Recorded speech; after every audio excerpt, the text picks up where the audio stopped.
company that operates the Truth social media platform announced that it had filed paperwork with the SEC to launch the crypto blue chip ETF later this year. Now let's add all of this up. Since January of this year, President Trump and his family have launched or planning to launch 6 different crypto ventures. 6. Congressional Republicans and the crypto industry will state that these conflicts of interest take away from the discussion on other parts of the bill. They claim that this bill is good for consumers and investors. Well, let me tell you, it is not. It is good for Trump's family and wealthy crypto investors. They can afford to see themselves through an FTX-type collapse.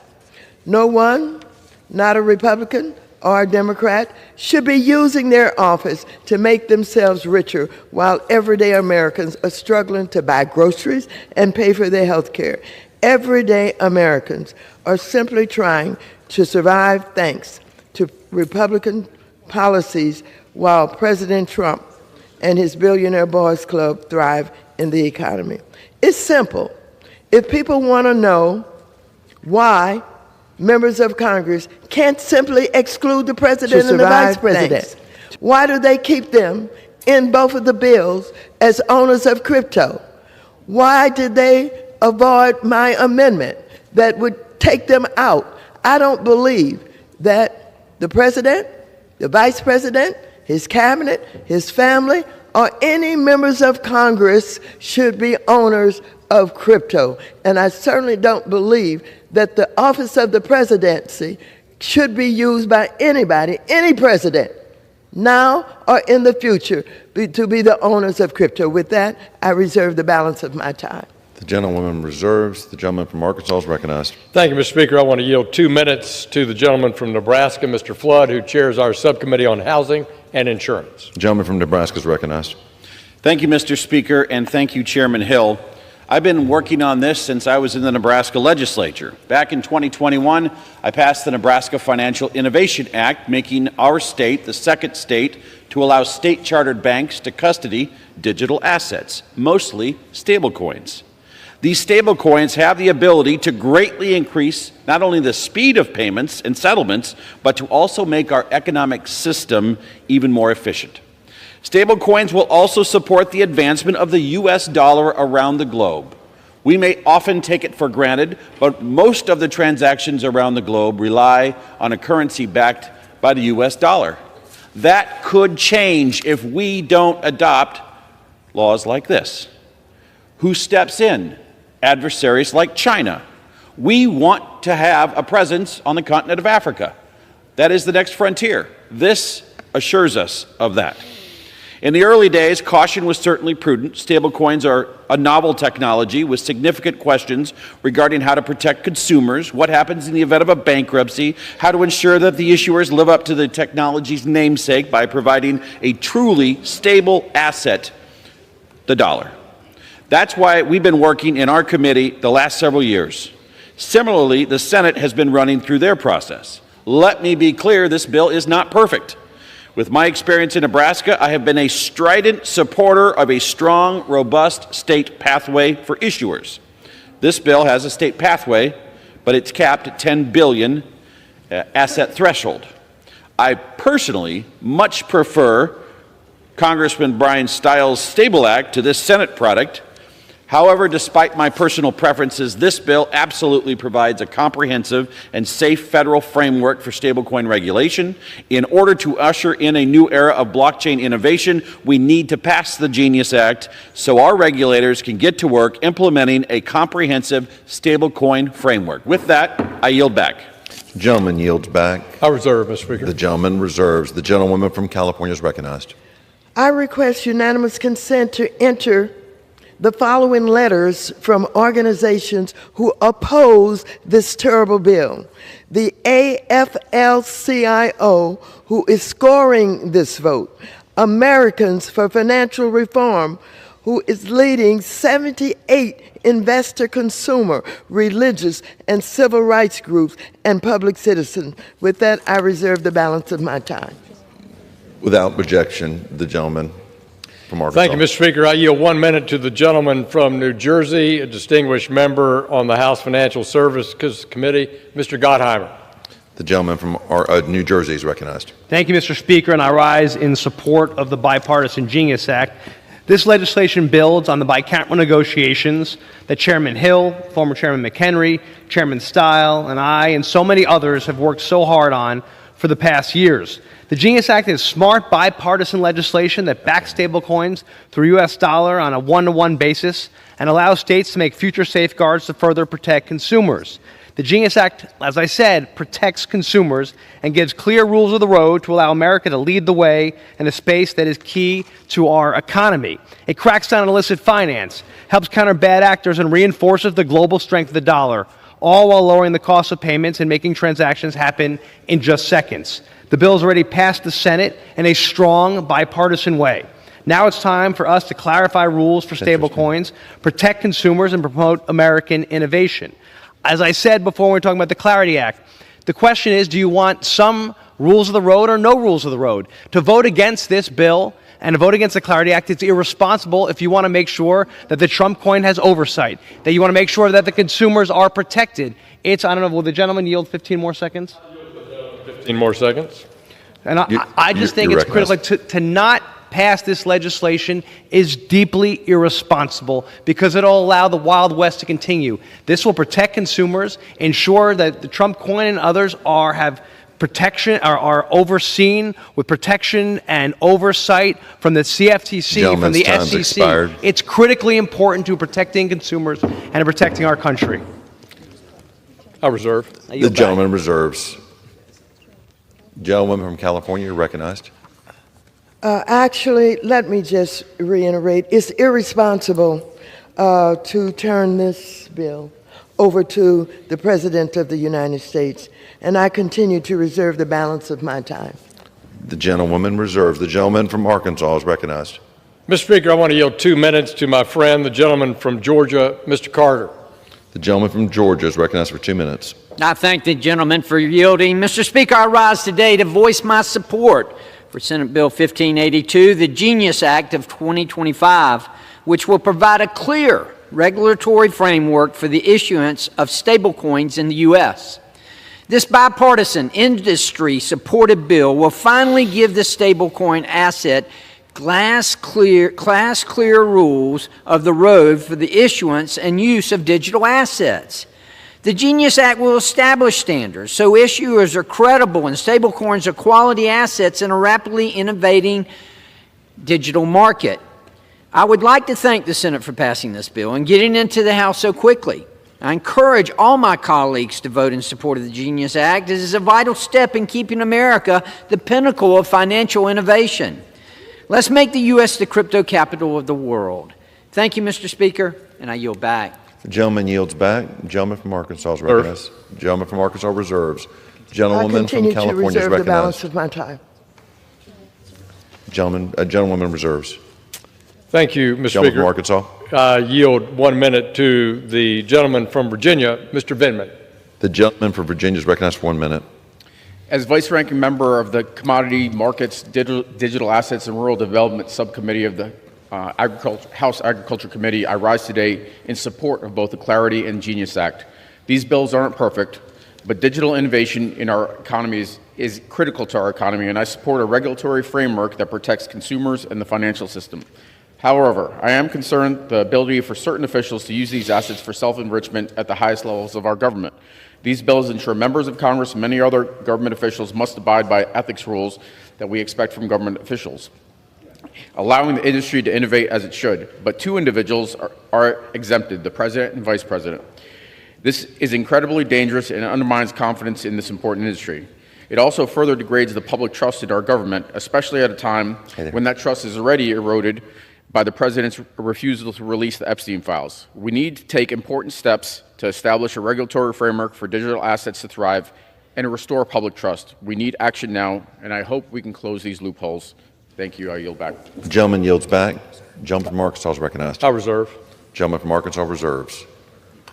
Gentleman from California is I recognized. continue to reserve the balance of my time. Gentlewoman continues to reserve her balance of her time. Mr. Speaker, I yield 1 minute to the gentleman from Florida, Mr. Herodopoulos, our majority whip of the House Financial Services Committee. The gentleman from the state of Florida is recognized. Thank you, Mr. Chairman. Once again, we are showing that we can lead here in Washington, D.C., getting things done with the leadership of our president and our leadership here in the House, working together with the United States Senate. And it shows that we are offering that certainty and stability once again for our economy to make America first. We're going to make the dollar dominant once again, and we're going to lead on digital currency payments. So it will increase, of course, the demand for U.S. treasuries and move us towards that dominant position we need to have in the financial markets. And I applaud our chairman. As a new member of this committee, it has been wonderful to watch a person in action attempting to work with the other side, pushing through bipartisan legislation, and once again proving that Washington can work if we have leadership at the helm. Thank you, and I yield back. Gentleman yields back. Gentleman from Arkansas is recognized. Thank you, Mr. Speaker. I am prepared to close, and I yield to the ranking member if she's prepared for her closing remarks. From California is recognized. Thank you. I have no further speakers, and I'm prepared to close if the gentleman from Arkansas has no further speakers. To you. All right. I yield myself the California's balance of the recognized. time. Let me again reiterate. A vote for SB 1582 is a vote to give Trump the pen to write the rules that would put more money in his family's pocket. A vote to S 1582 is a vote for consumer harm. A vote for S 1582 is a vote to plant the seeds for the next financial crisis. A vote for S 1582 is a vote to endanger our national security. That is why I will be voting no on S 1582, the Genius Act, and I urge all other members to also vote no. I yield back the balance of my time. The gentlewoman yields back. The gentleman from Arkansas is recognized. Thank you, Mr. Speaker. I yield myself such time as I may consume in my closing, and I yield myself the remainder of my time. The gentleman's recognized. Let me start by saying that we're here on the floor. We've heard a vigorous debate about dollar-backed payment stablecoins. Our committee has worked under both Democratic leadership, under Mrs. Waters, and under Republican leadership to research this, talk about it, think about it, have hearings about it for over 5 years now. And we come to the House floor today with a bill before us that, while not perfect, is a good bill, as been evidenced by our speakers on the floor. S 1582, the Genius Act, is a simple bipartisan bill that's long overdue and is based on that bipartisan work in both chambers. Wow, we're actually legislating. We're seeing bills passed in both chambers. It's exciting for me to see the good work of my friend Chairman Tim Scott of the Banking Committee in leading a policy-driven effort to put America's financial leadership first. S 1582, as written by Bill Hagerty, does exactly that. And Mr. Speaker, 68 senators voted for this bill in the United States Senate. 68. A quote, cloture-proof margin is only 60. 68 senators came together, including 18 Democrats, who vigorously debated this bill, worked on this bill, improved this bill, modified it, and sent it to us in the House. Likewise, Chairman Stile here in the House worked with those senators on both sides of the aisle all along the way to take the ideas that we had here in the House and our markup and our Stable Act and improve Genius. So with this legislation today on a bipartisan basis, we're modernizing our financial infrastructure, streamlining transactions, lowering costs, expanding financial tools for everyday Americans. This is about putting American innovation first. It's about creating a future where innovation is met with clarity, not confusion, where American ingenuity is empowered, not stifled by an outdated, not fit-for-purpose regulatory regime. The Genius Act will help maintain U.S. global leadership in financial technology, digital innovation, the power of the reserve currency, the United States dollar, while reinforcing important consumer protections and critical regulatory oversight where it's needed most. This is common sense, forward-looking legislation that reminds me of the earliest days of this House chamber agreeing in 1996 not to tax or regulate the internet, but to tax and regulate how people use the internet. This is a keen example of that principles-based legislation. I urge all my colleagues on both sides of the aisle to support the Genius Act, and I yield back. The gentleman yields back. Pursuant to House Rule 580, the previous question is ordered on the bill. The question on third reading of the bill, those in favor say aye. All those opposed say no. The ayes have it. Third reading.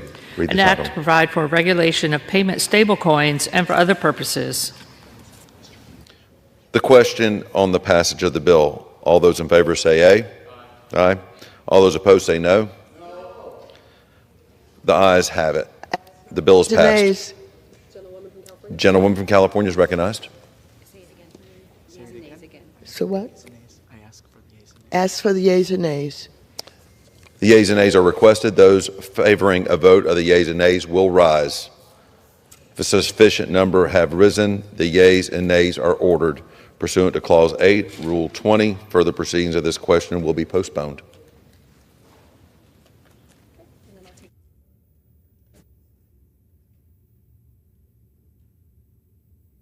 For what purpose does the gentleman from Arkansas rise? Mr. Speaker, pursuant to House Resolution 580, I now call up H.R. 1919 and ask for its immediate consideration in the House. The clerk will read the title of the bill. Union Calendar Number 66, H.R. 1919, a bill to amend the Federal Reserve Act to prohibit the Federal Reserve banks from offering certain products or services directly to an individual, to prohibit the use of central bank digital currency for monetary policy and for other purposes. Pursuant to House Resolution 580, the amendment and the nature of the substitute recommended by the Committee of Financial Services is printed in the bill, is adopted, and the bill as amended is considered read. The bill as amended shall be debated for 1 hour, equally divided by the chair and the ranking minority member of the Committee on Financial Services or their respective designees. The gentleman from Arkansas, Mr. Hill, and the gentlewoman from California, Ms. Walters, will each control 30 minutes. The chair recognizes the gentleman from Arkansas, Mr. Hill. I thank the Speaker. I ask unanimous consent that all members have 5 legislative days to revise and extend their remarks and include extraneous material on this bill. Without objection. Mr. Speaker, I now rise and yield myself such time as I may consume in support of H.R. 1919. This bill has been before us before in this House chamber. We debated it in the last Congress. It's had the outstanding leadership, support, and advocacy by our majority whip here in the House, Mr. Tom Emmer of Minnesota, and I rise in strong support. At stake is a fundamental choice about the future of money in America, a choice between freedom or government control. Central bank digital currencies, or CBDCs, put the government at the center of every financial transaction, monitoring, controlling, and possibly restricting how Americans could use their own hard-earned money. As American government-controlled digital dollar threatens to open the door to government overreach here at home. It would threaten individual privacy and stifle innovation by undermining progress that we've seen from private sector solutions like we just talked about on this House floor, privately issued U.S. dollar-backed payment stablecoins. That is a continuation of the evolution of the private sector guiding the expanse of our money, how we use our money to make payments. Formerly starting out with cash, we wrote checks, we used debit cards and ATM cards at the point of sale, we use credit cards, we can send money by wire transfer or by an electronic check. And so the private sector has innovated all along that continuum of financial technology, And that's why today we don't want the Fed to drive that, to potentially control it, to issue it, for individuals to bank at the Fed and be subject to these risks to privacy or surveillance. Let's stick with the approach of private sector solutions. We've already seen small glimpses of this possibility under the prior administration. House Financial Services Subcommittee Chair for Oversight and Investigations, Dan Muser of Pennsylvania, has been having a robust discussion about the debanking policies of the prior administration for politically disfavored industries. The capability for the government then to follow on and directly freeze or delete Americans' funds on a whim, it's not compatible with our values, with our cherished freedoms, or our way of life, or even the past approach to the evolution of payments in our country. Moreover, a government-run digital dollar would put the Federal Reserve potentially in direct competition with the private sector.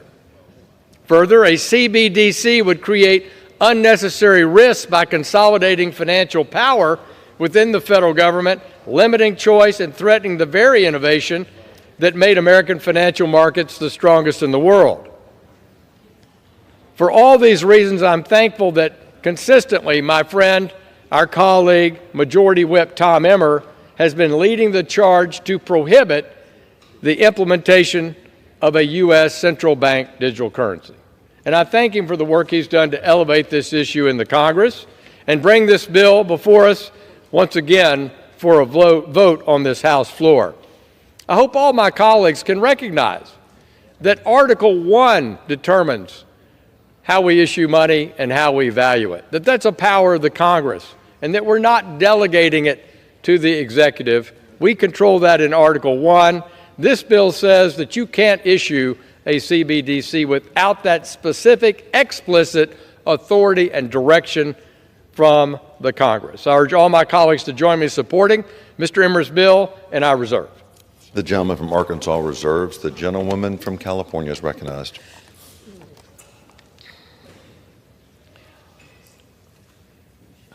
I yield myself such time as I may consume.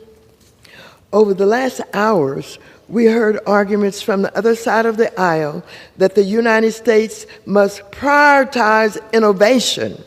The Republican crypto bills we considered will create giant loopholes in our federal financial laws that put consumers and investors at risk in the name of innovation. These bills would increase the chance of another costly financial crisis like the one in 2008 that led to trillions of dollars of wealth being wiped out in the name of innovation. So it comes as no surprise to me. So if it comes as a surprise to me that the last bill we will debate would block any research, pilots, or consideration about how to digitize the U.S. dollar, it is the reason that I call H.R. 1919 the Anti-Innovation Act. Now, we've been discussing a lot about cryptocurrency.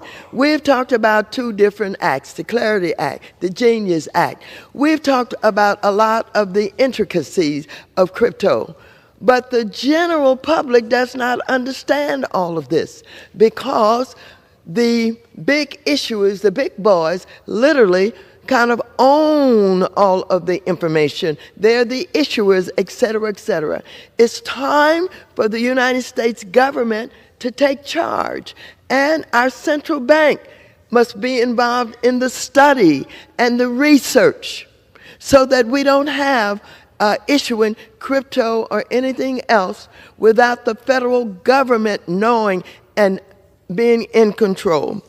H.R. 1919 would immediately halt and prohibit the United States from any research and exploring the potential benefits of a central bank currency or CBDC.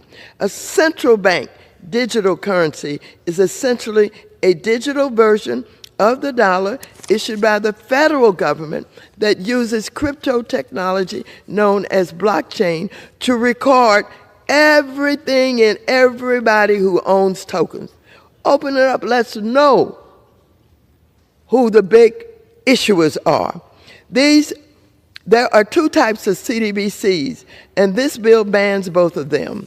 A retail CBDC is made available to consumers directly from the Federal Reserve or from a bank or other financial institutions. A wholesale CBDC is not available to the public, but only to the banks and other financial institutions. This bill would ban both this kind of CBDC. Now, when Republicans raise concerns about CBDCs, they're talking about retail CBDCs. But because they're so adverse to knowledge, adverse to studying things, they have no idea that their bill blocks research into other forms of digitizing the dollar that would truly cut costs for the people.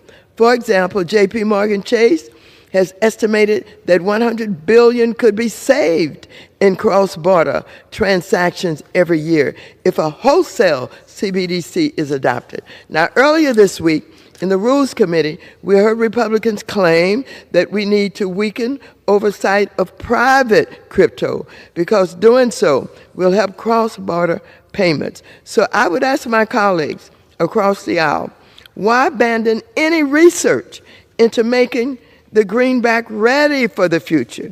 The thing is, if this bill passes, the United States would be the only country in the world to ban any research in the world on CBDCs. What are you afraid of?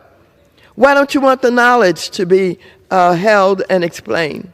137 countries are racing ahead, some studying, others issuing their own CBDCs.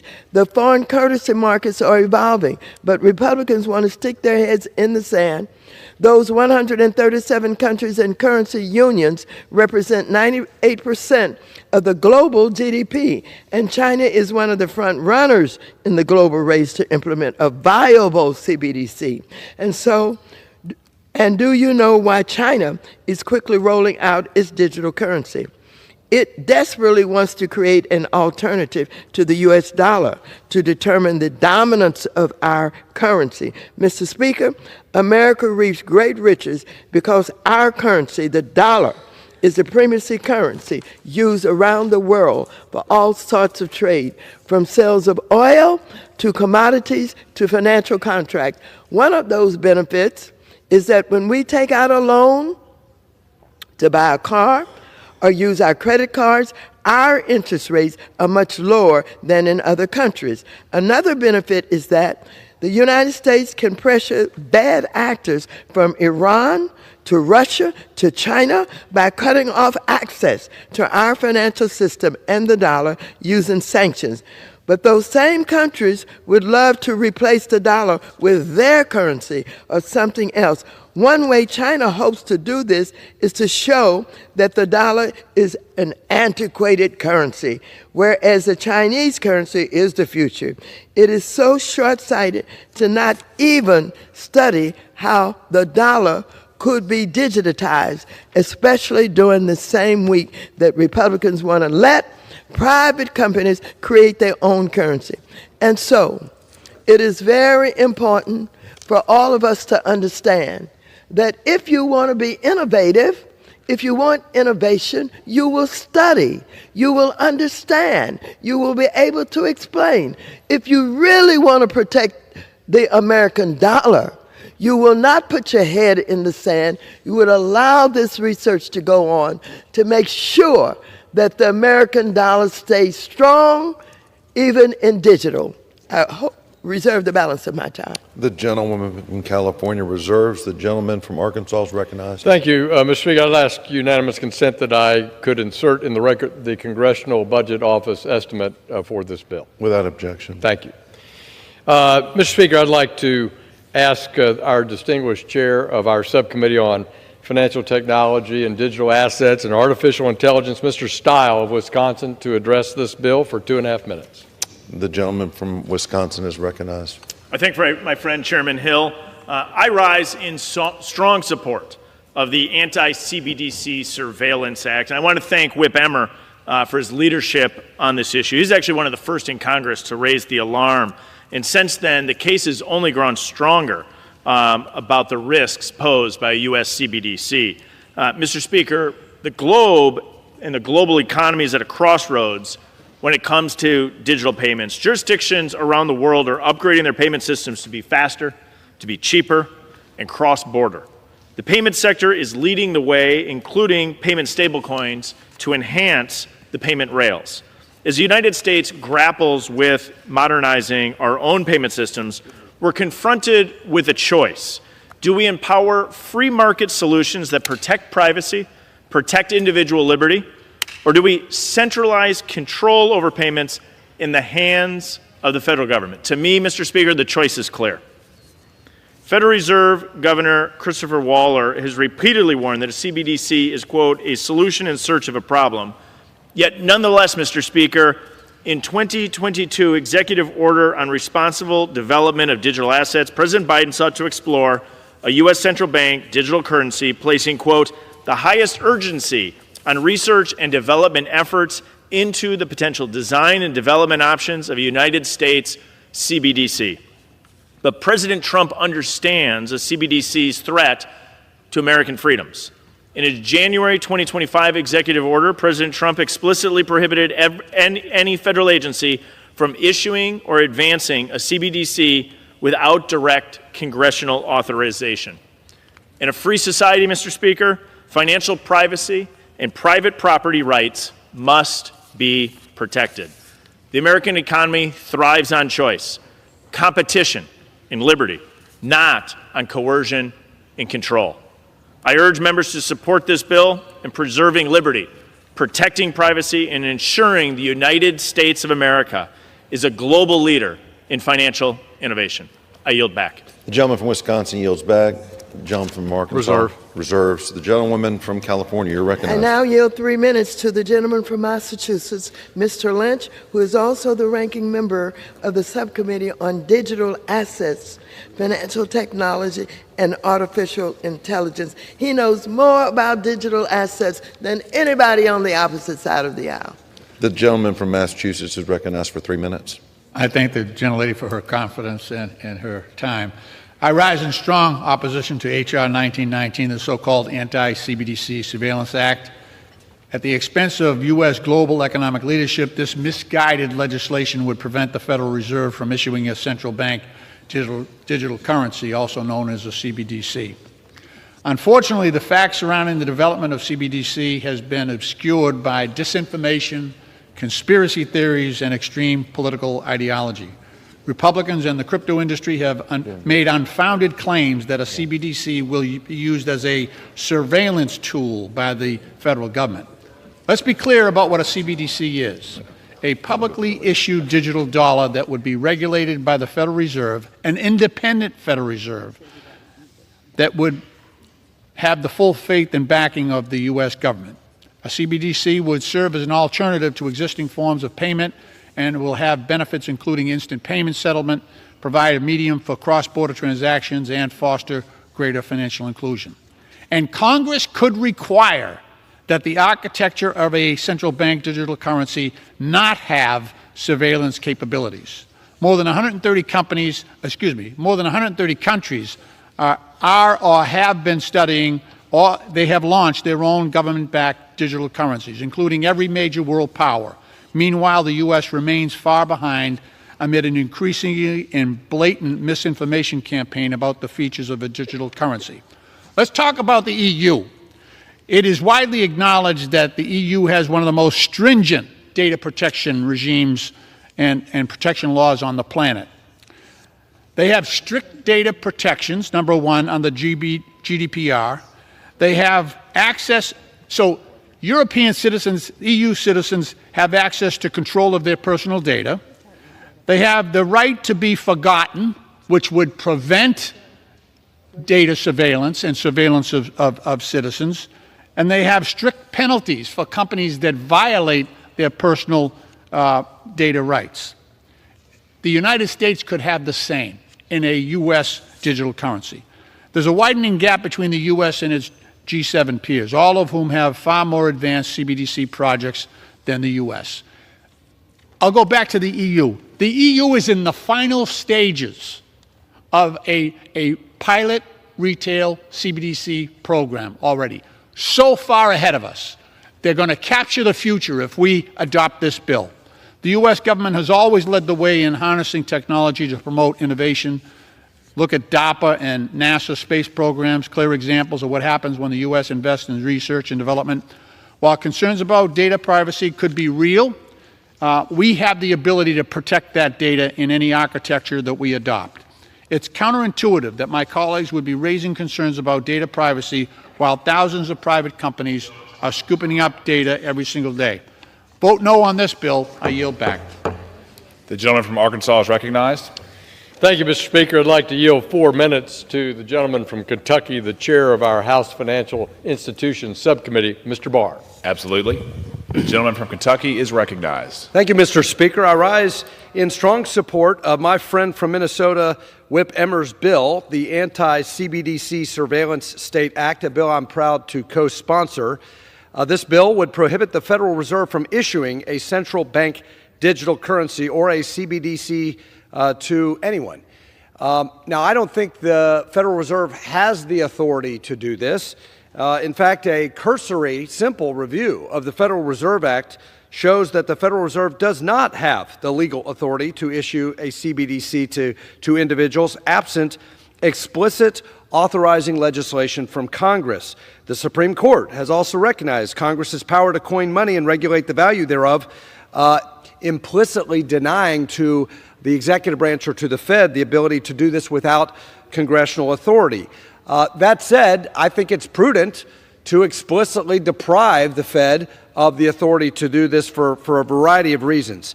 As has been said, Americans' financial privacy is at stake here. And we should not try to compete with China by becoming more like China. The argument for a CBDC that, oh no, Beijing is doing this, we should do it too. Why on earth would we want to imitate, emulate, or copy Beijing's surveillance state authoritarianism? And to my friend on the other side of the aisle who just made the argument, oh, we're behind. The European Central Bank is doing this. When have we in this country, the United States of America, wanted to emulate Europe? This is America.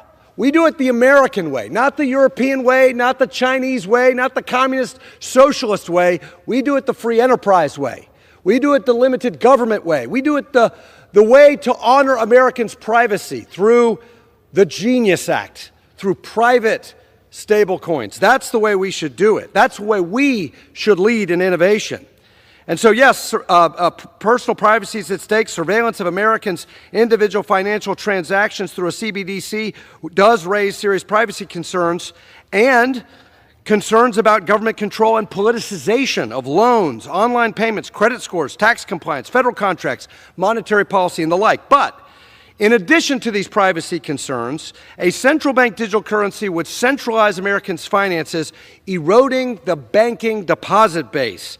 That would decrease competition and choice. And this is a big concern that I have, that a CBDC would substantially decrease the availability of credit and increase the cost of financial services and products for consumers, destroying our conventional traditional banking system.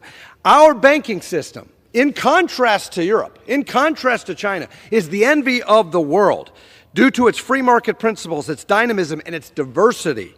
Banks of all different sizes serve customers, communities, businesses with all different needs. And capitalism promotes market demand, which incentivizes banks to offer products that fit the needs of their consumers at the best price possible. We don't want to eliminate that. We don't want to erode the deposit base with a CBDC.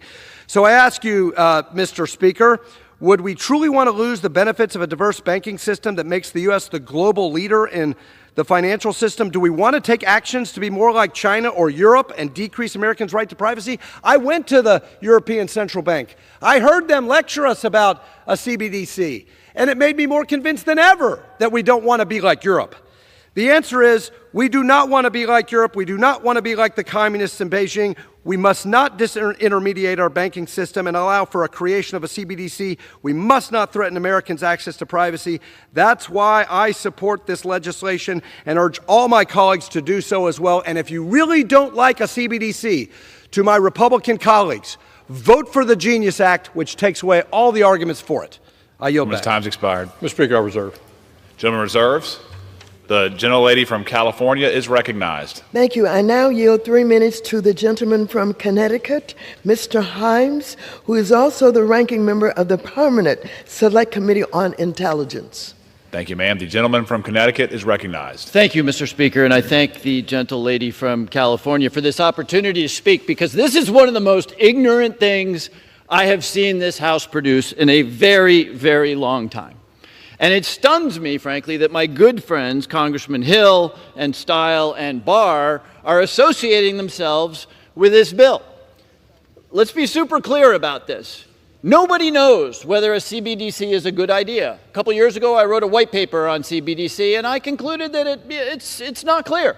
And the arguments for and against are being mooted today. Yes, it could be abused by an overwhelming executive. If we had a president that, for example, showed disdain for the Constitution, that was comfortable acting illegally, that wasn't comfortable with judicial rulings, it's hard for us to imagine that president, but this could be abused. It could be used for monetary policy, bad idea. It could be used for taxation, bad idea. It could also, by the way, be a trusted electronic currency for an unbanked population. It could be a way of supporting the primacy of the American dollar. I don't know. And the truth is that nobody on that side of the aisle or this side of the aisle knows either. But we're going to forbid any inquiry around this to figure out whether it's a good idea or a bad idea. We're going to say you can't even research it. Stunning definition of ignorance. Imagine if we had said electricity is scary 100 years ago. It can kill you. It's produced by burning coal, which is dangerous. So we're going to not research electricity or atomic power or the automobile. Tens of thousands of Americans die every year because of the automobile. We don't know, and the majority says, let's not learn, because they have some ideological fixation that, frankly, I don't understand. 200 years ago, the private sector, which my friends on the other side of the aisle hold up, had issued currency. It was called scrip. Companies and banks issued their own currency, and this country learned that that was a terrible idea, and that in fact the central bank should issue currency, which is one of the reasons we are who we are today. So you might give the CBD at least some benefit of the doubt instead of being ignorant about whether we want to know the truth. We need to stop this. We held this institution up for 2 days over a bizarre MAGA obsession, which is rooted in insanity and ignorance. Don't even find out the answer.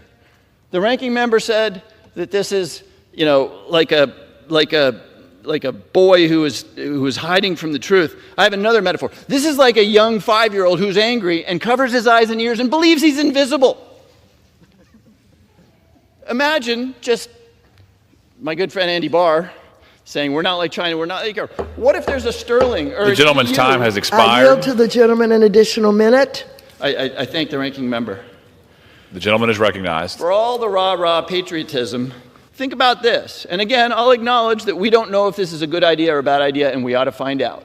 But let's imagine that the European Union, which Mr. Barr wants to dissociate with himself with, puts out a CBD that picks up real usage.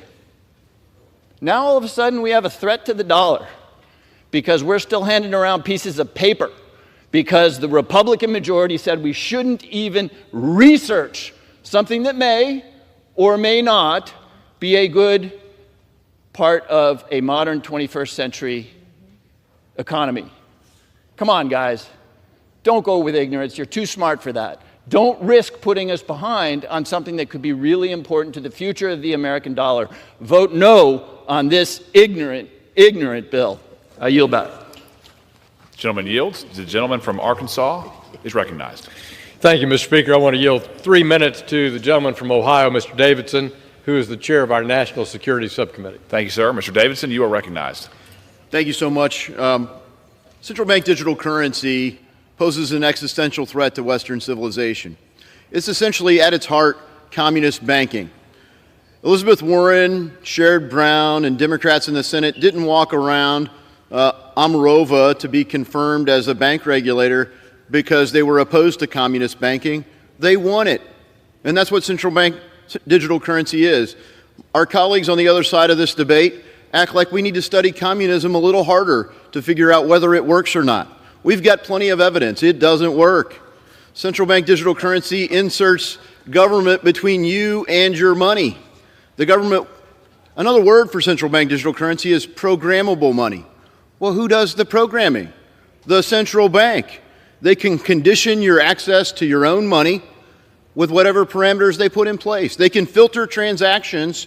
They can even set them to expire. And monetary policy wonks in the communist banking world think this is a feature, not a flaw. They think that they could set your access to your money to expire, that it would be a better future. Every dystopian fiction that I have found, Brave New World, 1984, says this is the future of money, that it's corrupted into a tool for surveillance, coercion, and control. And frankly, our own current banking systems crept too close to that. We need to turn the other direction. And the market's telling us that. That's why cryptocurrency was invented, frankly.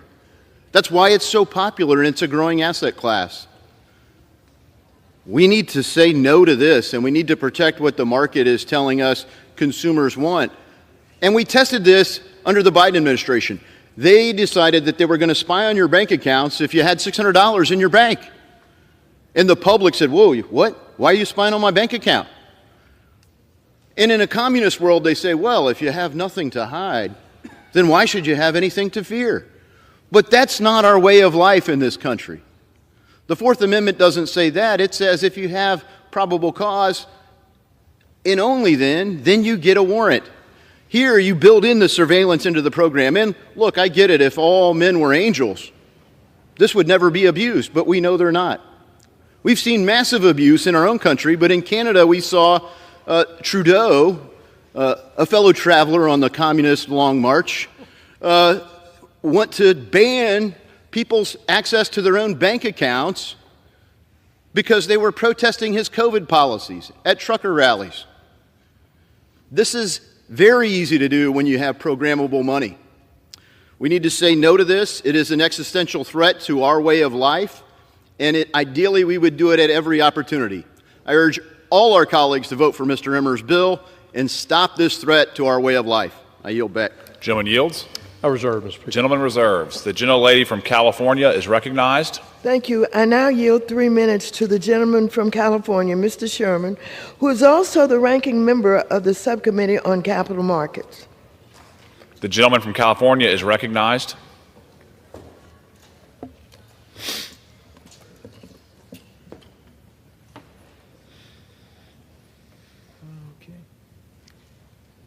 I worked hard in school, but the grade I'm proudest of is to be the first member of this House to get an F from the crypto industry.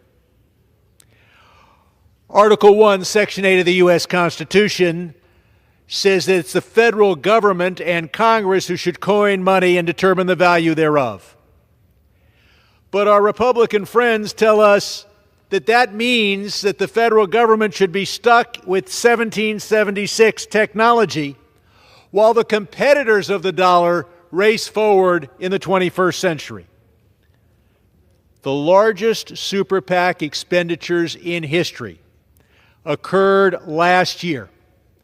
The crypto industry spent more on independent expenditures. Take a look at this. You combine all of the expenditures from big oil plus big pharma, put them together, multiply by 5, and you still don't have what the crypto industry did last year. And so it's not surprising that we hear words like freedom, innovation, choice, and competitiveness used to justify making money for the crypto bros. And now we have a bill designed to prevent freedom, innovation, choice, and competitiveness when it poses a risk to their profits. This bill not only prevents us from ever having a digital dollar, it prevents us from even studying a digital dollar. Now, I think Americans will always have banks, credit cards, debit cards, Zelle, Venmo, cash, money market funds, and pursuant to the bill that it looks like we're going to pass today, they'll have stablecoin, a privacy device specifically designed for criminals and tax evaders. And then they'll have mixers to make it impossible for even the most advanced law enforcement, even with a warrant, to find out what's happening. So they have all those choices. What's the one choice you're not allowed to have? You're not allowed to have the currency provided for in the U.S. Constitution. You're not allowed to have a digital dollar or even a study of a digital dollar. You're not allowed to, if you don't want to carry a lot of paper around, you can't have the full faith and credit of the United States. Now, we've talked about the role of the U.S. dollar and the critical role that it plays in international transactions and why that is a major economic benefit to the United States. The crypto bros occasionally tell you out loud what they're thinking, and that is they want to minimize and destroy the role of the U.S. dollar internationally.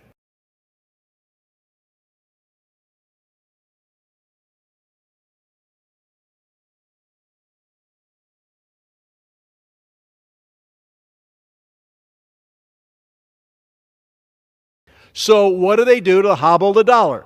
They say the Chinese Communist Party can have a digital yuan. The Bitcoin bros can have a digital currency. But America is limited to 7076 technology. Our banking system is the envy of the world because we innovate. This bill says no innovation. I'll ask for another minute. I beg your pardon? I reserve the balance of my time. The gentleman's time has expired.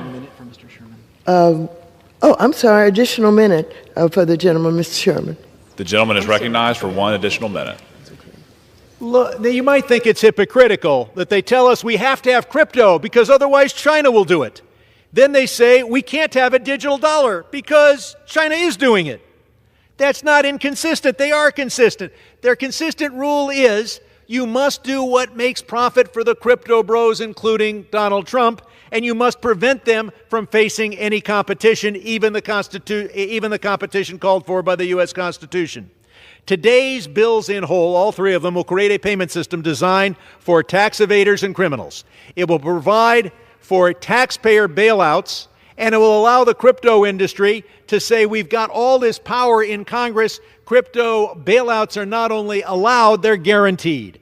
It'll provide an avenue for foreign interests to provide hidden money, cryptocurrency literally means hidden money, into Trump's personal pocket, and is designed to allow taxpayer money to be used to buy Bitcoin and Trump coin. And finally, it takes our freedom, and it says you can have freedom to have a digital currency only if you do it in a way that enriches the crypto bros. Expired. No choice The gentleman's time for Americans has expired. who want a digital dollar. I yield back. The gentleman yields.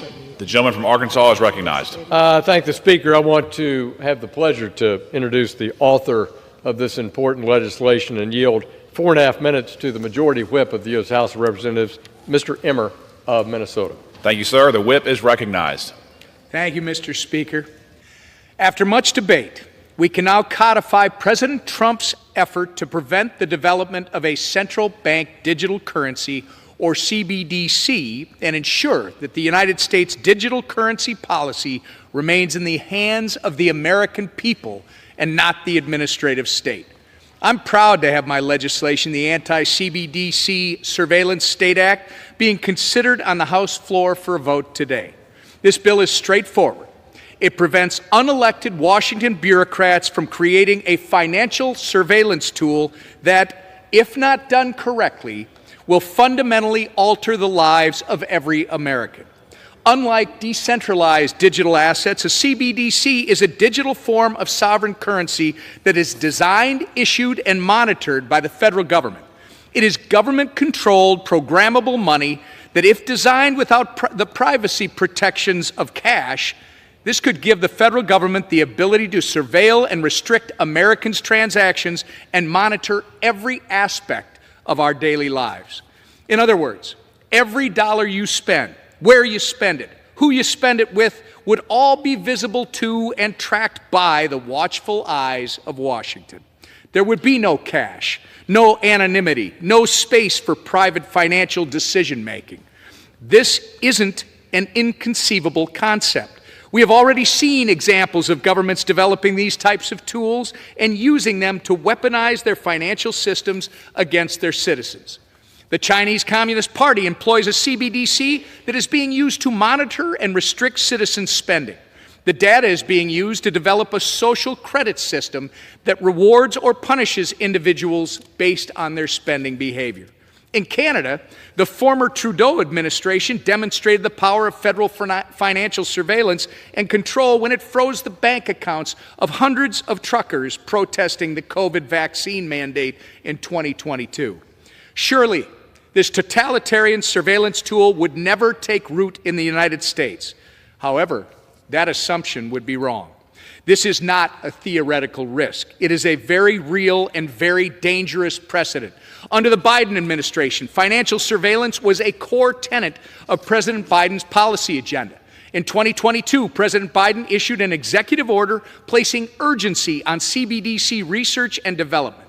Moreover, the agency reports created under that executive order made it clear that the previous administration was eager to create a CBDC and was willing to trade Americans' right to financial privacy for a CCP-style surveillance tool. Our bill, the Anti-CBDC Surveillance State Act, prevents future administrations from weaponizing this technology against the American people while ensuring that any development of digital money reflects our American values of privacy, individual sovereignty, and free market competitiveness. If not designed to be open, permissionless, and private with a capital P, resembling cash, a government-issued CBDC is nothing more than an Orwellian surveillance tool that will be used to erode the American way of life.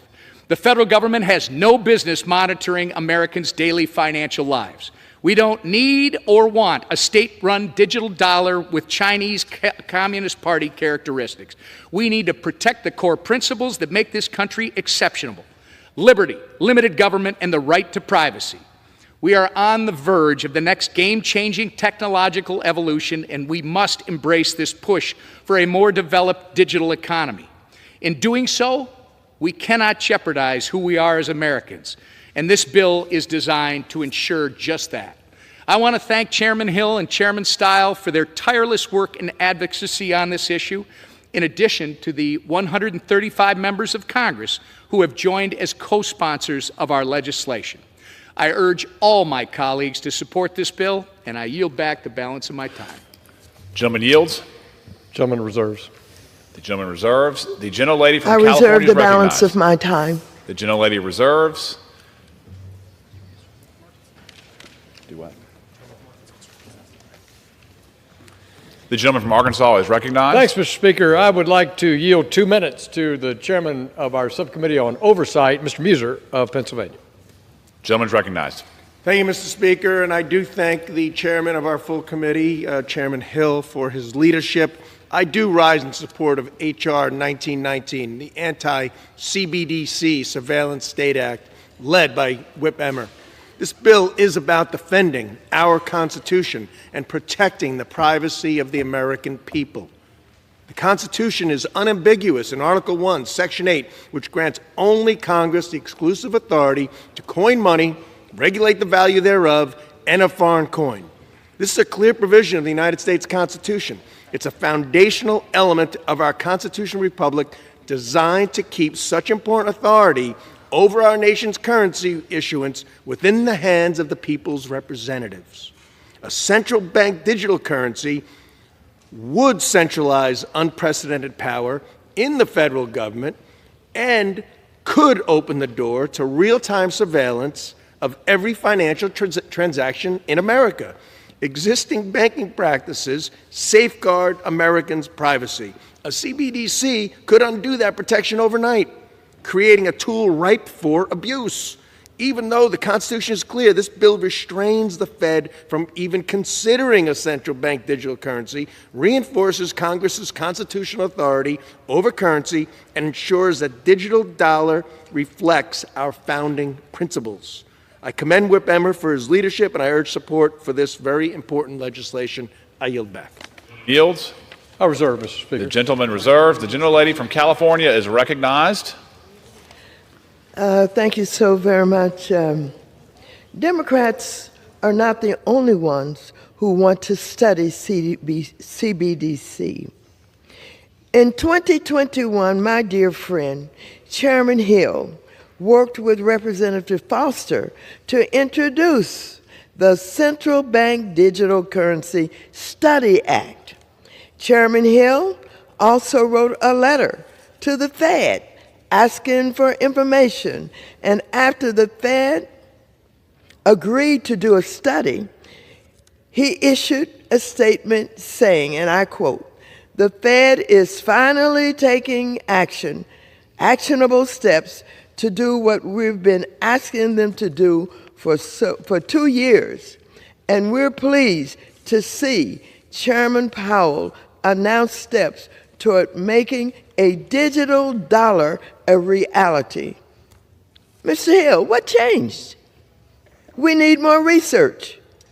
We need to learn more. So we need to vote no on this bill. It goes in the opposite direction from what you want and what you've been asking for. And finally, we have a chance to vote, and certainly I'm asking for a no vote, and I would hope that you would too. I reserve the balance of my time. The gentlelady reserves. The gentleman from Arkansas is recognized. Mr. Speaker, I'd like to yield 2 minutes to the gentleman from Middle Tennessee, Mr. Rose. The gentleman from Tennessee is recognized. Thank you, Chairman Hill. Mr. Speaker, I rise today in support of H.R. 1919, the Anti-CBDC Surveillance State Act. Among the many rights we enjoy as Americans, privacy is among the most fundamental. Establishing a central bank digital currency would not only usurp consumers' privacy and individual freedom, but it would also hinder free market innovation. Digital assets are here to stay. I agree strongly with President Trump that the United States should be a leader in this space. However, the last administration held a very different view. They wasted no time exploring ways to set up a surveillance state digital currency, managed and micromanaged by the federal government. President Trump understands the dangers of more government and more surveillance. It's why he issued an executive order prohibiting a CBDC. The vote before the House would make that ban permanent, and I urge my colleagues to support this bill. Mr. Speaker, today the House will vote on the Genius Act, short for Guiding and Establishing National Innovation for U.S. Stablecoins Act. The bill, which was introduced in the Senate by my friend and fellow Tennessean, Senator Bill Hagerty, provides a clear regulatory framework for the issuance of payment stablecoins. Today, this payment product is offered with little, if any, federal oversight. By establishing this regulatory clarity, this bill will drive significant demand for stablecoins. This bill will ensure issuers back stablecoins with high-quality liquid assets, a major win for the American consumer. The Genius Act includes consumer protections and enables innovators to do what they do best. It also happens to strengthen the U.S. dollar's reserve currency status. This will result in the ability to make near-instant payments anywhere in the world, which is good for consumers, it's good for companies, and it's good for Americans. Thank you, and I yield. Gentleman yields. Mr. Speaker, I reserve. The gentleman reserves. The gentlelady from California is recognized. Yet again, my colleague confuses retail and wholesale CBDC. Banning wholesale CBDC is nonsensical. It has nothing to do with surveillance and everything to do with modernizing how American financial institutions and our central bank engage in intrabank cross-border transactions. This suggestion of Big Brother and monitoring is just a fabrication, a boogeyman. We must support financial innovation and not hide from the future.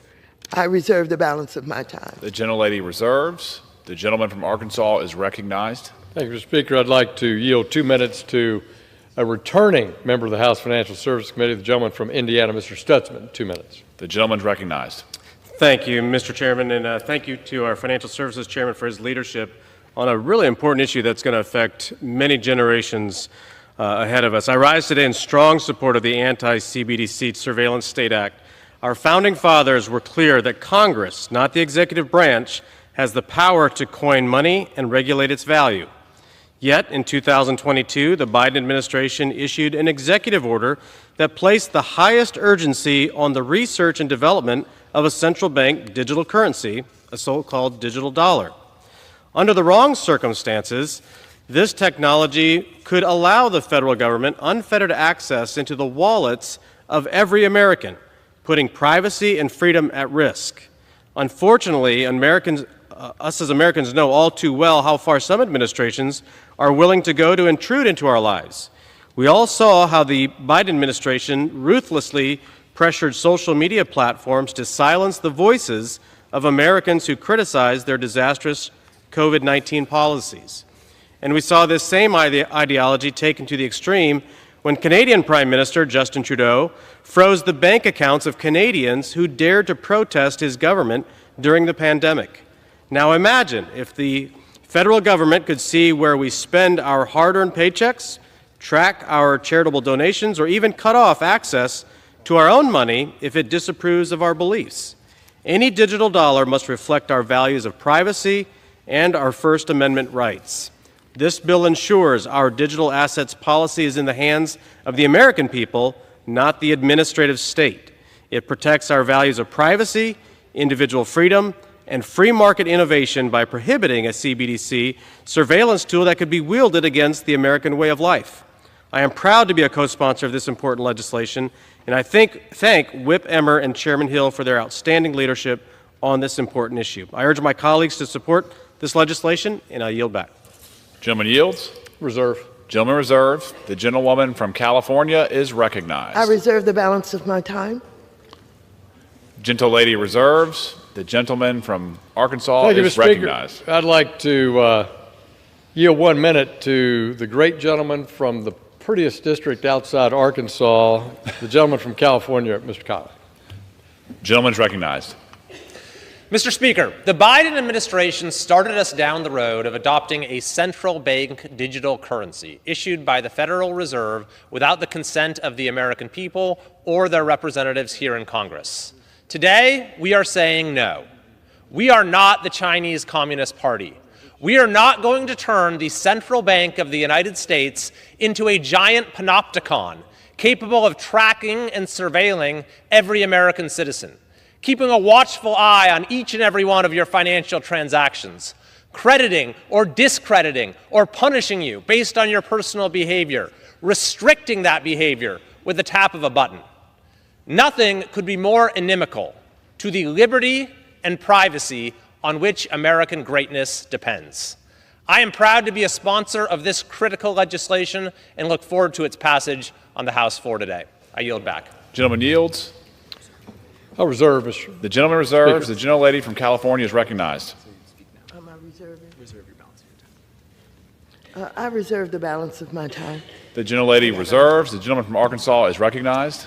Mr. Speaker, I'd like to yield 1 minute to the gentleman, our new member from, including the Speaker, our new member from North Carolina, Mr. McDowell, for 1 minute, please. The gentleman from the great state of North Carolina is recognized for 1 minute. Thank you, Mr. Speaker, and thank you, Mr. Chairman. America is not a surveillance state, and under Republican leadership, it never will be, because today, this Congress has the opportunity to lay the foundation for a digital future that protects freedom and financial privacy. At the center of that effort is the Anti-CBDC Surveillance State Act. This bill ensures that no central bank digital currency will be created under the Federal Reserve. We've seen what that looks like in communist China, where the CCP uses it to track, monitor, and control their people. Not here, Mr. Speaker, not in the land of the free. Because together with the Clarity Act and the Genius Act, we will protect Americans' financial liberty and make the United States the crypto capital of the world. I urge my colleagues to support this legislation, and I yield back. The gentleman yields. Mr. Speaker, I'm prepared to close. I'd like to inquire of my friend, the ranking member, if she's prepared to close. The gentlelady is recognized. I have no more. I'm not prepared to close at this time. Earlier, my colleagues praised our wonderful private sector. And we know now, my friends do not like studies, but I would encourage him to read the study from our biggest bank, J.P. Morgan Chase, explaining how CBDCs can save $120 billion in cross-border payments. Please read this study. Even if you don't like studies, read it anyway. Thank you very much. I reserve the balance of my time. The gentlelady reserves. The gentleman from Arkansas is recognized. I reserve. Gentleman reserves. The gentlelady from California is recognized. Thank you. I have no further speakers, and I'm prepared to close. The gentlelady is recognized for closing remarks. No more speakers. Thank you. I yield myself the balance of the time. The bottom line is that we fall further and further behind global economic stage with congressional Republicans' policies. We are already seeing inflation rise on consumer goods as Trump's tariffs take place. And now Republicans want to raise the cost of auto loans, credit, card fees, and mortgages for Americans by forcing the dollar to become a relic of the past. That is why I will vote no. And of course, Mr. Himes made a great argument and a great point about ignorance. And he believes that this is an ignorant bill, and it just does not speak well for the members of Congress not wanting to do research and study to determine what is in the best interest of the dollar and our country. I yield back the balance of my time. The gentlelady yields back. The gentleman from Arkansas is recognized. Thank you, Mr. Speaker. I yield myself the remainder of my time. First, I want to say thank you to the members of the House Financial Services Committee and the members of the House Agriculture Committee for all the work that they've put in on both sides of the aisle. Significant hours for multiple years, basically the last three Congresses, in thinking through what is the future of digital assets, how are they best regulated, what's the role of the United States government in oversight, what's the future of money in terms of the use of a blockchain. And so members in these committees have worked extensively. Likewise, over in the Energy and Commerce Committee, the idea of blockchain technology at large outside financial institutions has garnered a tremendous amount of bipartisan work. This House wants to make sure that we prepare this country for a prosperous, free, open Web3 technology as we go into seeing the benefits of writing applications on a blockchain. We'll see competition in blockchains just as we saw competition in operating systems in computing. And I think that breeds a lot of excitement. But no one can actually do that if we don't have clear rules of the road. We've spent this morning debating those rules of the road, that the Clarity Act that we debated on this House floor provides that market framework for the use of digital assets, custodying digital assets, investing in digital assets, or dealing or raising capital around them. It clearly defines what should be treated as a commodity versus what should be treated as a security. We talked about that important payment device on a blockchain for use in that marketplace that's outlined in Clarity, and that's a dollar-backed stablecoin.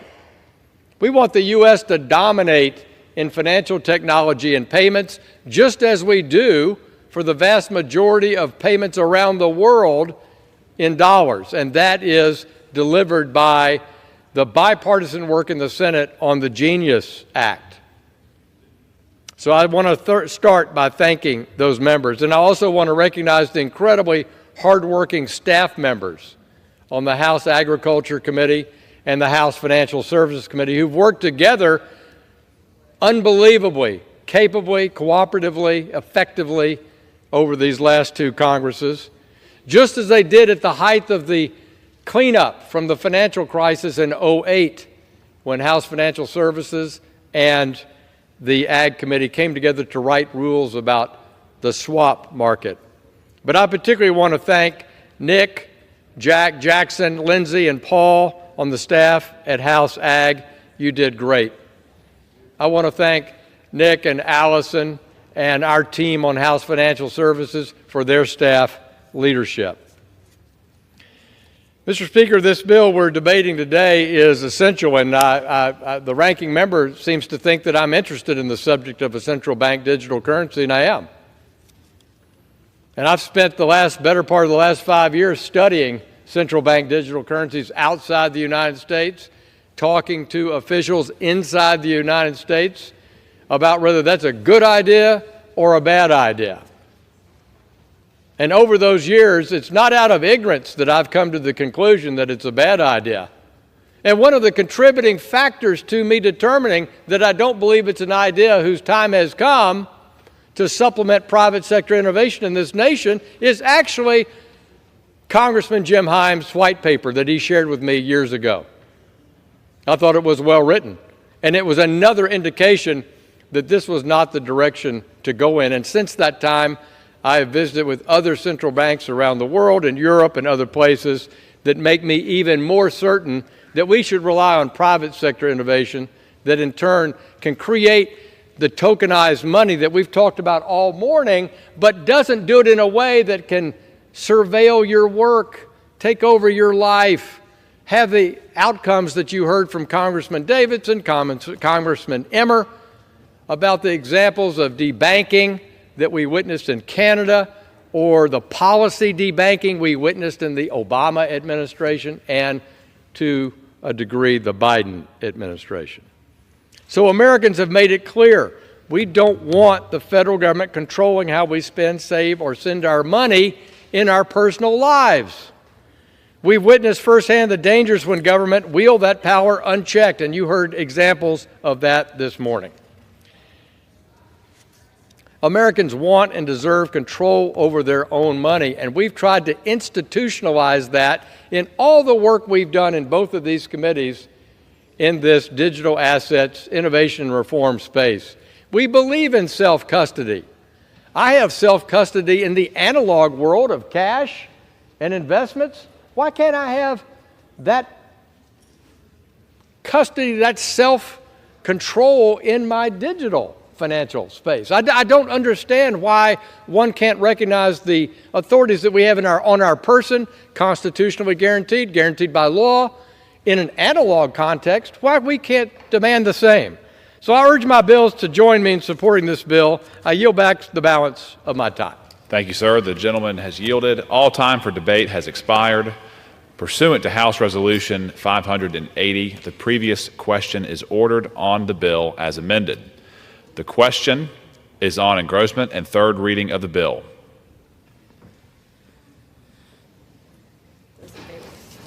Those in favor say aye. Aye. Those opposed, no. In the opinion of the chair, the ayes have it. The third reading. A bill to amend the Federal Reserve Act to prohibit the Federal Reserve banks from offering certain products or services directly to an individual, to prohibit the use of central bank digital currency for monetary policy and for other purposes. The question is on the passage of the bill. Those in favor say aye. Aye. Those opposed say no. The ayes have it. The bill is passed. Mr. Speaker? Yes. For what purpose does the gentlelady rise? What? The yeas and nays. The yeas and nays. The yeas and nays are requested. Those favoring a vote by the yeas and nays will rise. A sufficient number having risen, the yeas and nays are ordered. Pursuant to Clause 8 of Rule 20, further proceedings on this question will be postponed.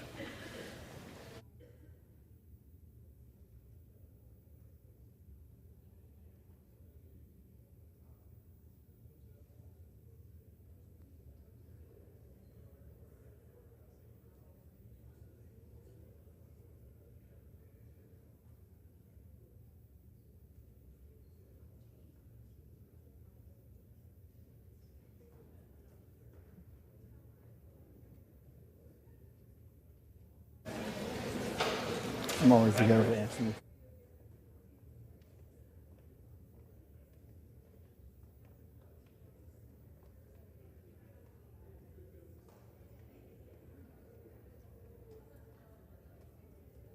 Is that Rule 18?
Pursuant to House Resolution 580, the Rule and Rule 18, the Chair declares the House and the Committee of the whole House on the State of the Union for further consideration of H.R. 4016.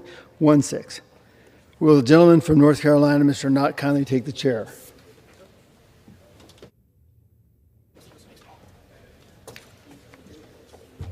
Read this. It's yours.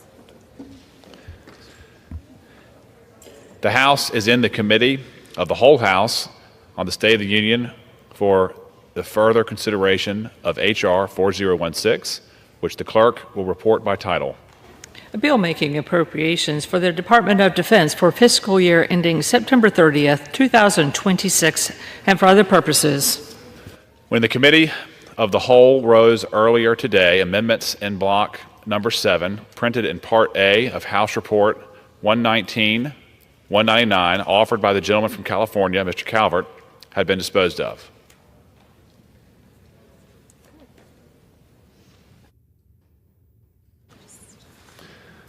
The Chair understands that amendment number 48 will not be offered. For what purpose does the gentlewoman from Minnesota rise? Thank you, Mr. Chair. I rise as his designee of the gentlewoman from Connecticut, and I move to strike the last word. The gentlewoman is recognized for 5 minutes. Mr. Chair, I yield to the gentlewoman from Ohio, the distinguished ranking member of the Energy and Water Subcommittee, Ms. Capter. The gentlelady is recognized. Thank you. Thank you, Mr. Chair. Thanking also Ranking Member McCullough and Chair Calvert. As a senior member on the Defense Appropriations Subcommittee, I'm deeply concerned and disappointed by this legislation. This bill was written before the Department of Defense submitted its budgetary needs for fiscal year 2026. Shamefully, the Department still has not provided Congress with a complete request. Thus, we have been brought to the floor to vote on an incomplete bill with no complete executive branch submission. This is not only out of order, it is dangerous. Their procrastination yields uncertainty for those who risk their lives in defense of this nation. America deserves better than uncertainty in a Defense Department that is missing in action. Our troops can't train on promises. Our allies can't fight with doubt. Our factories can't build American strength without steady support, and this bill fails liberty on all counts. This bill misses crucial opportunities to strengthen America's defense industrial base. Shipbuilding is backed up over 2 years.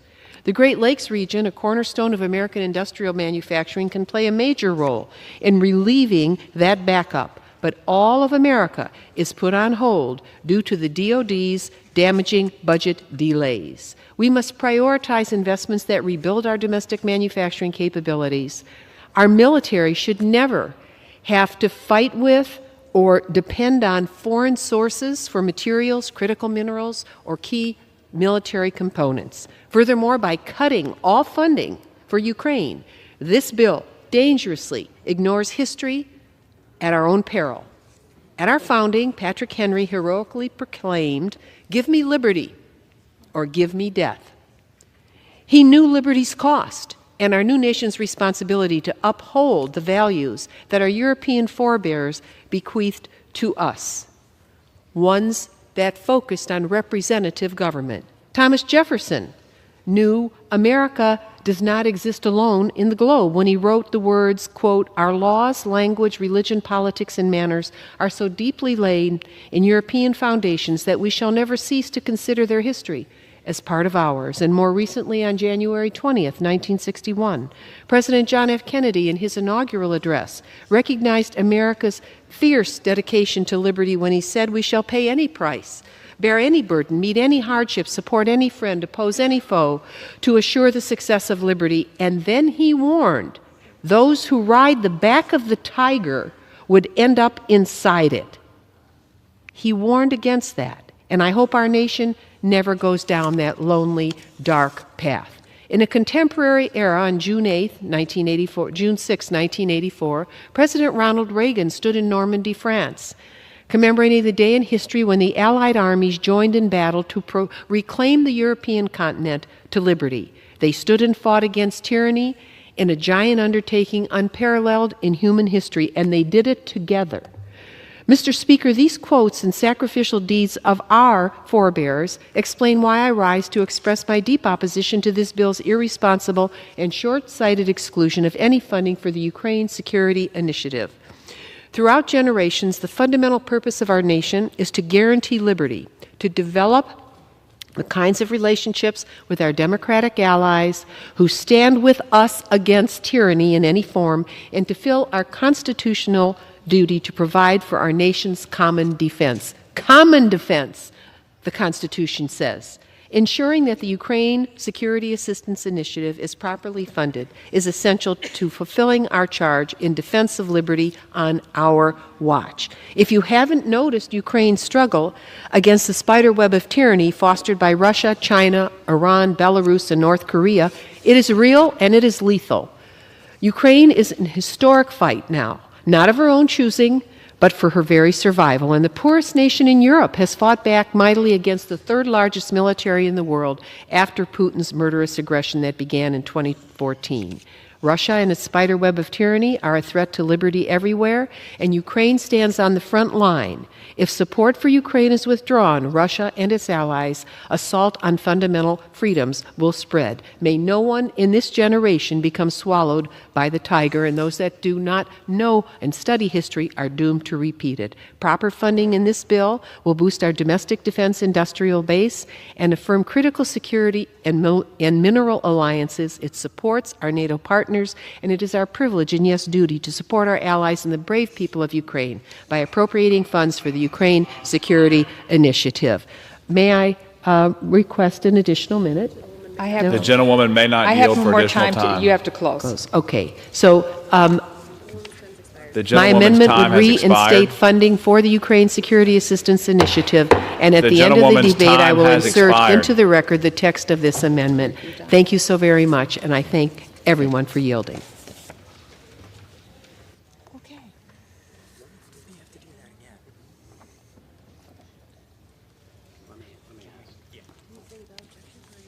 Hang on, don't move, don't move.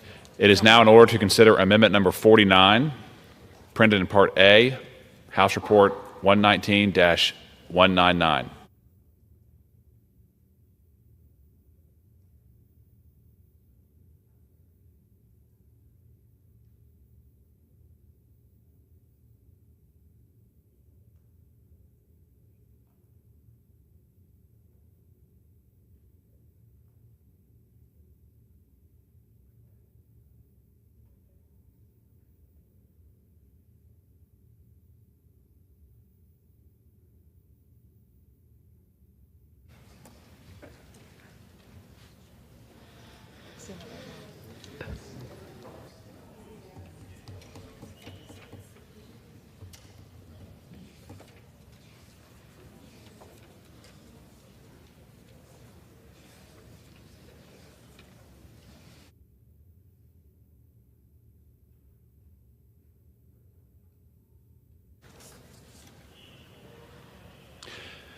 It is now in order to consider Amendment 57, printed in Part A of House Report 119-199.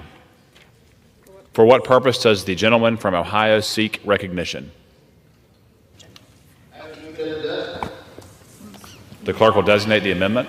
Amendment number 57, printed in Part A of House Report number 119-199, offered by Mr. Davidson of Ohio.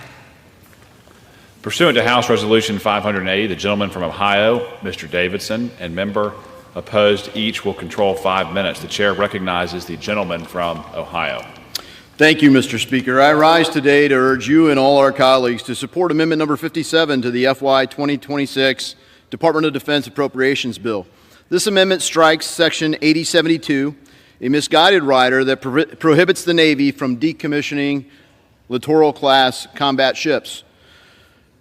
The state of shipbuilding in the United States is nothing we would hope to have. It is broken, and this program maybe represents the pinnacle of its brokenness. The ship doesn't accomplish what it was designed for. I'm encouraged when I speak to the chairman to know that it's being put to use elsewhere, but it is not accomplishing the mission that the Navy needs it for.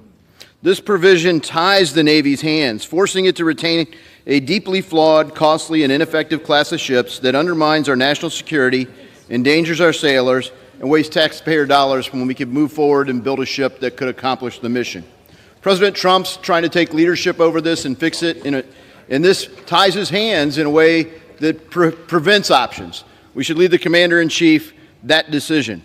The Littoral Combat Ship Program, costing over $30 billion, with each ship priced at roughly $500 million, is a textbook example of Pentagon inefficiency and contractor-driven bloat. Designed as a light, fast, customizable vessel for near-shore warfare, the LCS has instead become a symbol of our flawed procurement system. Since its inception, the program has been plagued by persistent propulsion system failures, weapon system integration issues, hull problems, and rampant cost overruns. A 2022 GAO report exposed the LCS's shortcomings. It has not demonstrated the operational capabilities needed for its Navy mission. Operational testing revealed significant challenges, including the ship's inability to defend itself if attacked, and frequent failures of mission-essential equipment on the ships. Deployments have been marred by breakdowns and setbacks, rendering these ships unreliable at best. Mr. Speaker, forcing the Navy to maintain a fleet of broken, expensive ships is simply irresponsible, and I think it's wrong to tie our Commander-in-Chief's hands. Our sailors deserve the best, most reliable vessels to defend our nation. Every dollar spent on the LCS is a dollar diverted from building a stronger, more capable fleet. Retaining these ships compromises readiness, squanders limited resources, and puts lives at risk. My amendment restores the Navy's authority to make strategic decisions about its fleet and frees up resources for platforms that actually enhance our national security. I urge our colleagues to put the safety of our sailors and the strength of our Navy first. Vote yes on Amendment 57. I yield back. Does the gentleman yield back? The gentleman yields. Does any member claim time in opposition? Does any member claim time in opposition? For what purpose does the gentleman from Florida rise? For what purpose does the gentleman from Florida rise? Mr. Speaker, I rise today in opposition to the Davidson Amendment that would decommission littoral combat ships. Gentleman is recognized for 5 minutes. Today, our nation is facing growing and real threats from adversaries around the world. China, who continues to rapidly grow their naval capacity at an alarming rate, Iran and its proxies, terrorist proxies who are threatening our allies and disrupting free trade in the Red Sea, and then finally, South American cartels and drug smugglers who harm the health and well-being of American citizens. To face these growing threats, our Navy must rise to the occasion. That means projecting strength throughout the world while bolstering our naval fleet. The LCS supports America's maritime security, sea control, and deterrence, and importantly, President Trump's agenda.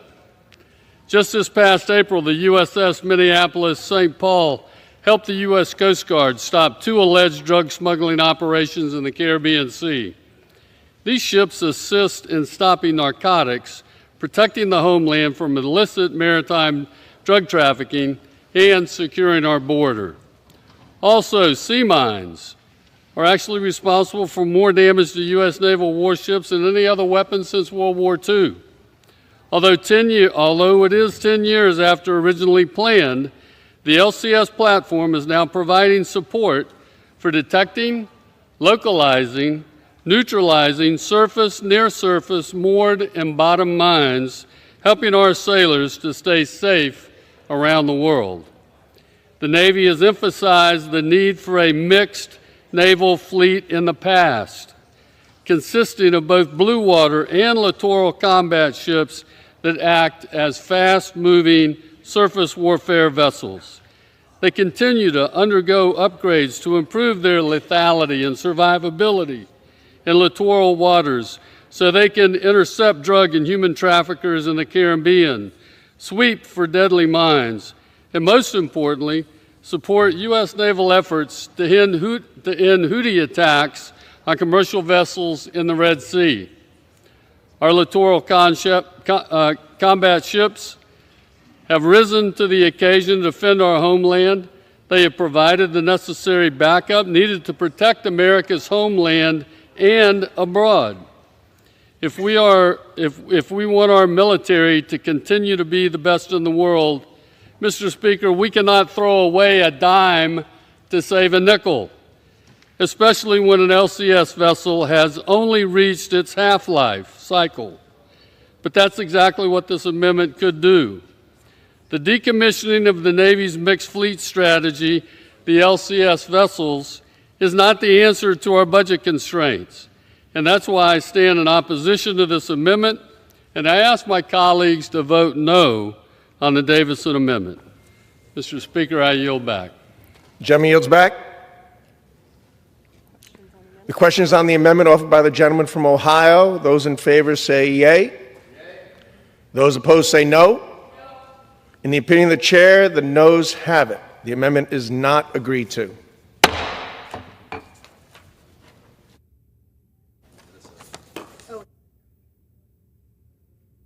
For what purpose does the gentlewoman from Minnesota seek recognition? Mr. Chair, I rise as the designee of the gentlewoman from Connecticut and move to strike the last word. The gentlewoman is recognized for 5 minutes. Mr. Chair, I yield to the gentlewoman from New Mexico, Ms. Stansberry. The gentlewoman is recognized. Mr. Speaker, I rise in the strongest opposition to this defense spending bill because once again, in the dark of night, the GOP is passing bills stripping the American people of their safety, security, and